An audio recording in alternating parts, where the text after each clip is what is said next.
time for slow motion promotion. Yeah, Thomas, or we could do it normal speed? Yeah, fair. Drag races and track tests like this are made possible by our sponsor, Crown Rust Control. If you don't already know, Crown is a company committed to protecting both new and used vehicles from rust, something they've been doing in North America for over 30 years. You see, James has made a whole host of bad decisions in his life. One of the few smart things he's done was to get his WRX crowned. You can find out how to get your car protected through a link in the description, and if you're considering it, things get busy in the winter, so book yourself in soon. Now, to battle.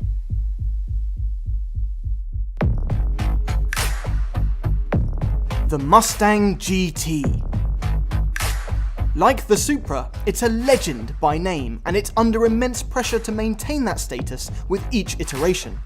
Consistently a performance bargain, it's one of the cheapest ways to get into a V8.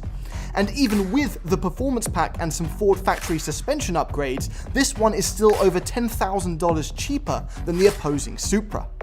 And unlike the Performance Pack 2 GT that we featured recently on the channel, this has a 10-speed automatic to match the Supra's 8-speed, a transmission that should manage to put down the 420 pound-feet of torque to the rear wheels admirably. Pressure's on. Pressure is on indeed. Because not only is this Supra supposed to be the return of an icon, it also costs a lot more than that Mustang, so we're excited to see what it's capable of. There's a lot of controversy surrounding this car, and how much of it is a BMW and how much of it is a Toyota, and we will address that in a minute. But all you need to know now is that Toyota says it makes 335 horsepower and 365 pound-feet of torque from a turbocharged inline 6, and that this, like the Mustang, is rear-wheel drive and has an automatic transmission. And currently, it's lining up for a drag race. If you're new to Throttle House, we do car reviews, track tests, and quite a lot of messing around. So subscribe and hit the bell. Okay, in the Mustang GT, on the drag strip, 10-speed auto, traction control off, I'm in drag strip mode. This is gonna be aggressive. I gotta take on the Toyota Supra. I don't actually know what's gonna happen here. This is a quick car. It's been dynoed at more than what Toyota says, over 400 pound-feet of torque. And it's light-ish. I have more power than him. We're both rear-wheel drive. And dynos have shown that that's underrated, so I have more power on paper, but who knows what happens when you go up against it on street conditions. I'm excited to see what happens. All right, I'm gonna win this. I'm gonna win this for Germany. Japan.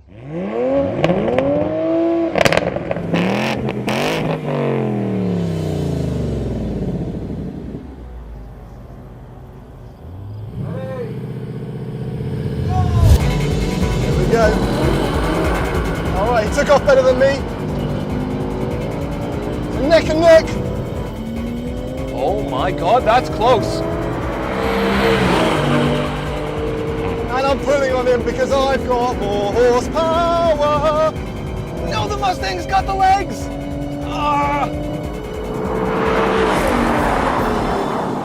That's across the line.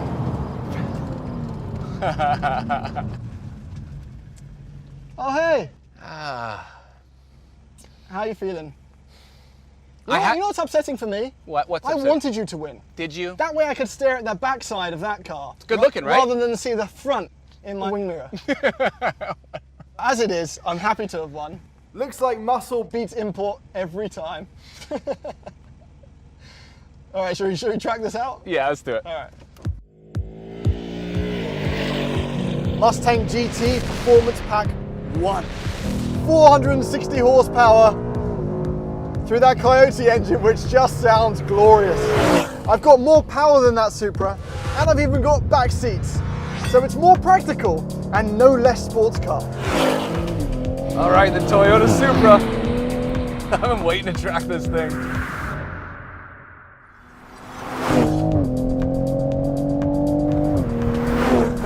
This thing hustles in a straight line. Really does, and it does pops and bangs in the downshifts.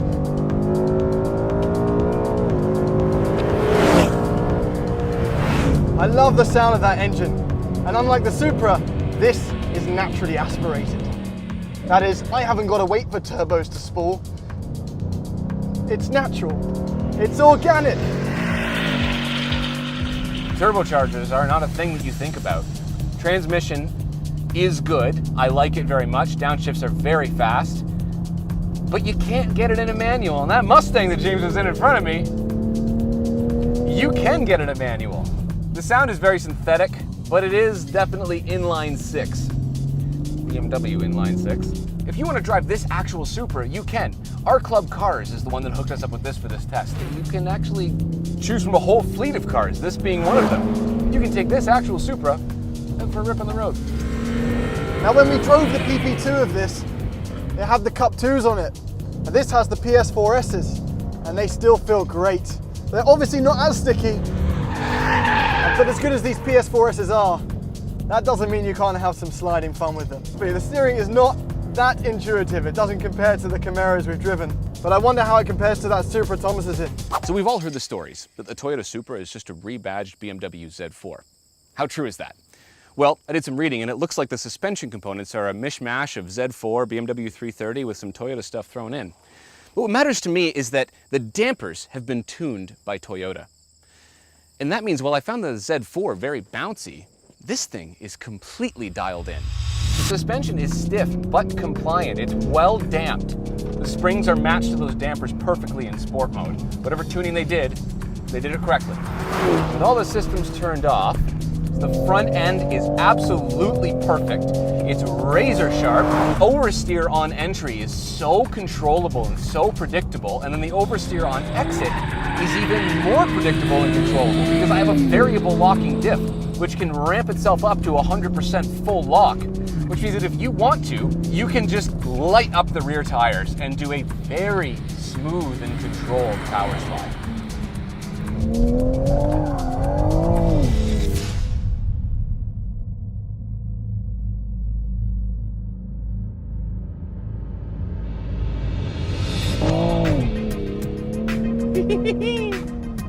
I've driven the Z4, and I know these share components, but this car is dialed into the pavement in a way that that one isn't. I don't know if that's a job of BMW or the job of Toyota, but I can tell you that doesn't matter, because if you have a Supra and you have a track, you will have fun and drive very fast. So this has the factory applied Ford Performance suspension, and it's pretty aggressive. It's cheaper than the Magnarite, but it still upgrades it so that when you take it to the track, it feels nice and flat in the corners. What's nice about this car, compared to the Supra, is that the components in it actually match the badge that's on the front. One thing that blows me away about Mustangs every time is that the front end grip is so good. Do I wish that these had the Recaro seats? Yes, but these are all optional extras.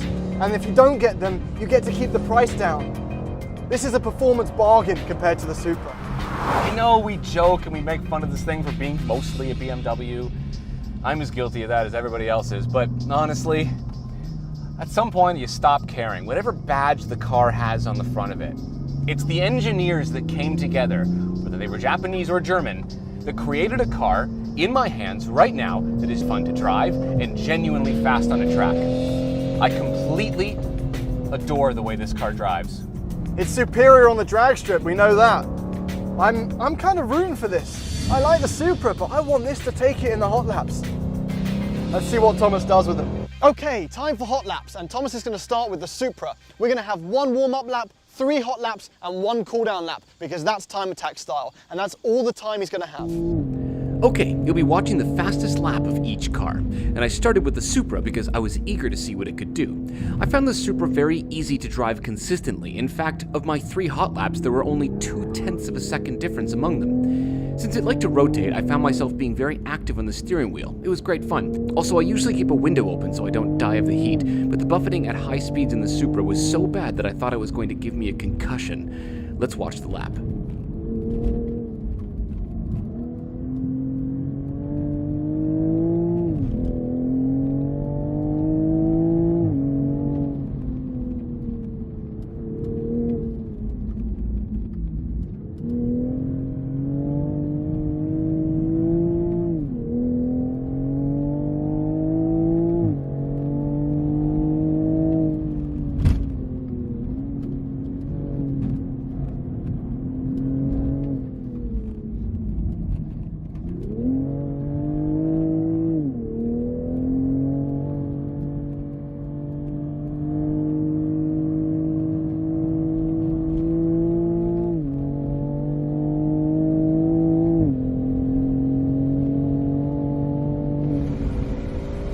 Okay, so now time for the Mustang.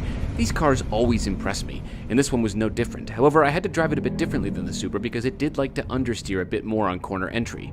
And the 10-speed, while very fast, is easy to get lost in as the ratios are very close and you end up in the wrong gear for the corner when you downshift. Also, before you comment, I did run a hot lap with the windows up. I nearly died of the heat, and the lap you're watching was still the fastest, so enjoy.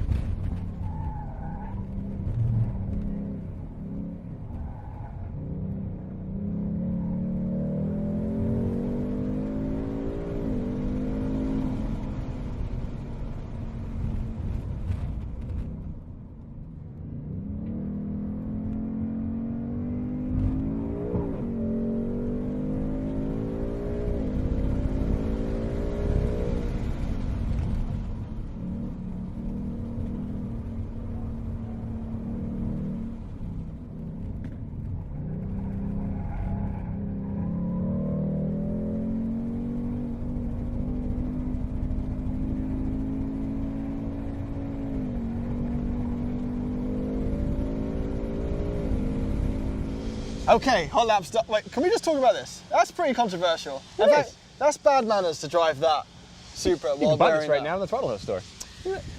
Yeah, all right. Okay, hot laps. Do you want to know?